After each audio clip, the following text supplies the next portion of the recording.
नमस्कार। चिपको आंदोलन की 50वीं वर्षगांठ पूरी हो रही है। इस आंदोलन ने हिमालय में वन कटाई पर रोक लगवाने में सफलता पाई थी। इस आंदोलन का असर हुआ कि कर्नाटक के पश्चिमी घाट में हरे पेड़ों को काटने पर सरकार ने रोक लगाई थी, जो अब भी जारी है। यह अहिंसक व गांधीवादी तरीके का आंदोलन था। पेड़ों से लोग चिपक गए थे। यह प्रतीकात्मक ही नहीं था, वास्तव में वनों का कटान रोकने के लिए वनों से लोग चिपक गए थे, बिल्कुल उत्तराखंड के चिपको आंदोलन की तरह। चिपको आंदोलन की 50वीं वर्षगांठ पूरी हो रही है। इस आंदोलन ने हिमालय में वन कटाई पर रोक लगवाने में सफलता पाई थी। इसका देश दुनिया में काफी असर हुआ था। कई जगहों पर इससे प्रभावित होकर लोगों ने पेड़, पहाड़, पानी, पत्थर और खेतों को बचाने के लिए पहल शुरू की थी। इसके साथ शराबबंदी आंदोलन, बीज बचाओ आंदोलन, पर्यावरण जागरूकता के लिए मुहिम छेड़ी थी। आज हम इस वीडियो में चिपको से प्रेरणा लेकर कर्नाटक से चलने वाली एक महत्वपूर्ण पहल अप्पिको के बारे में करना चाहता हूं। वे देश दुनिया में पर्यावरण के प्रति चेतना जगाने की कोशिश कर रहे हैं। आगे बढ़ने से सुंदरलाल बहुगुणा, मुझे उनकी एक बात याद है जो उन्होंने इंदौर की एक बैठक में कही थी। उन्होंने कहा था कि पेड़ भी जिंदा हैं और वे बातें भी करते हैं। अगर उन्हें गले से लगाते हैं तो सुकून मिलता है। चिपको आंदोलन महिलाओं की अगुवाई में हुआ था। इसका श्रेय बहुगुणा जी भी महिलाओं को देते हैं। वे कहते हैं, महिलाएं जंगलों का महत्व अच्छे से जानती है क्योंकि वो उनका मायका है जो हर संकट में हर समय उनके साथ रहता है। जंगल से ही उनकी सब जरूरतें पूरी होती है। फल, फूल, शहद, ईंधन, चारा, पानी, रेसे, सब कुछ। इस आंदोलन ने वन कटाई पर न रोक लगाने में सफलता पाई थी, पेड़ों से चिपक कर उन्हें कटने से बचाया था, बल्कि पूरी दुनिया में पर्यावरण के प्रति चेतना जगाई थी। पांडुरंग हेगड़े दिल्ली विश्वविद्यालय से सामाजिक कार्य में गोल्ड मेडलिस्ट है। अपनी पढ़ाई के दौरान ही हिमालय के चिपको आंदोलन में शामिल हो गए थे और वे कई गांवों में घूमे थे और कार्यक्रमों में शामिल हुए थे। वे शुरुआत से स्वभाव से घुमक्कड़ है। पर्यावरण के प्रति उनका विशेष लगाव रहा है, लेकिन सुंदरलाल बहुगुणा और चिपको प्रेरणा से उनकी जीवन धारा ही बदल गई। उन्हें बड़ी नौकरियों के प्रस्ताव मिले, लेकिन उन्होंने उनकी कर्मभूमि कर्नाटक को ही बनाया जहां के वे रहने वाले थे।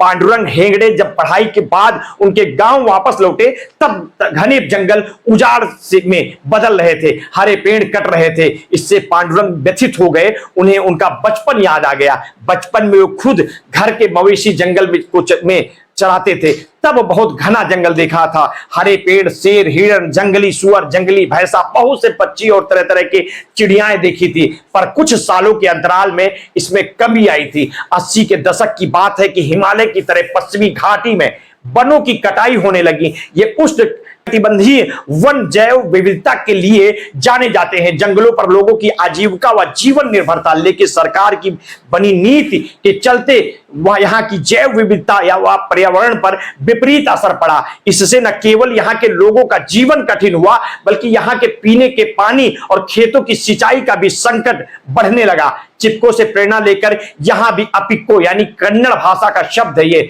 नाम से जिसका अर्थ भी चिपको ही होता है, आंदोलन चला। उन्होंने ग्रामीणों के साथ मिलकर हस्तक्षेप करने की सोची। इसी समय सुंदरलाल बहुगुणा जी कर्नाटक आए और उन्होंने चिपको आंदोलन का अनुभव ग्रामीणों को बताया और कहा कि आप भी इस काम को आगे बढ़ाएं। उनसे प्रेरणा लेकर सालकनी गांव से विरोध शुरू हुआ और आसपास के गांवों में फैला।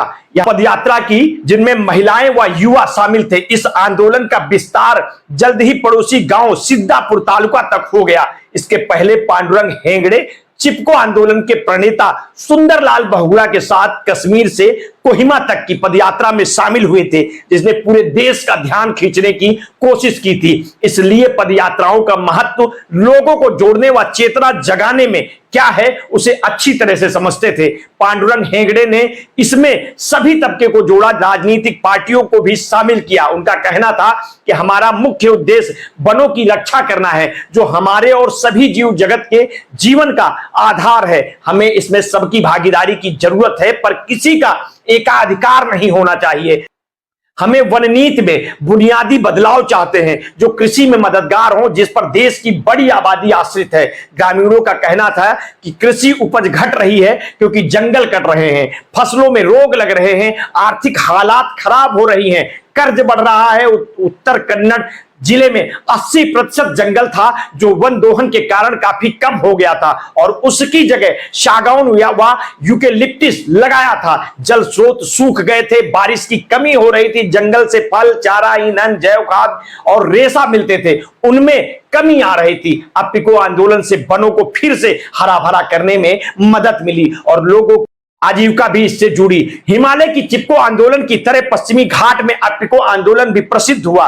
वनों की कटाई के खिलाफ आंदोलन काफी हद तक सफल रहा। इसे न केवल लोगों का समर्थन हासिल हुआ बल्कि मीडिया में अच्छा कवरेज मिला, सरकारी महकमे में मान्यता मिली। इस आंदोलन का असर हुआ कि कर्नाटक की पश्चिमी घाट में हरे पेड़ों को कटने पर सरकार ने रोक लगाई, जो अब भी जारी है। यह अहिंसक व गांधीवादी तरीके का आंदोलन था।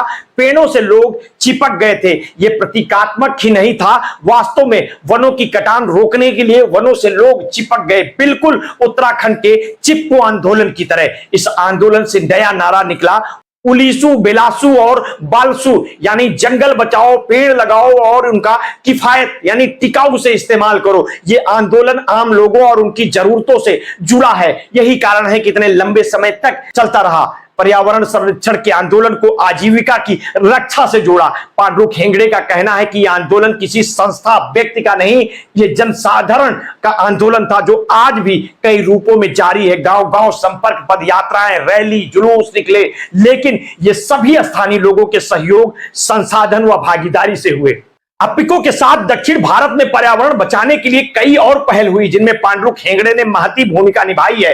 हालांकि कई पहलों में इस आंदोलन को सफलता भी नहीं मिली, लेकिन फिर भी यह मुहिम जारी है। पांडुरंग हेगड़े ने पर्यावरण की जागरूकता की इस मुहिम को रचनात्मक गतिविधियों के साथ जोड़ा, नाटक व गीतों का भी इसमें इस्तेमाल किया। जैव विविधता की एक कड़ी में मधुमक्खी बचाने की पहल की जा रही है। इसके लिए हनी फेस्टिवल यानी शहद का मेला का आयोजन किया जाता है। इस मेले में युवा पीढ़ी संख्या में जुड़ते हैं और मधुमक्खी व जैव विविधता क्यों जरूरी है इस पर विस्तार से बात होती है। इसमें मधुमक्खी की देसी प्रजातियों को बचाने पर जोर दिया जाता है।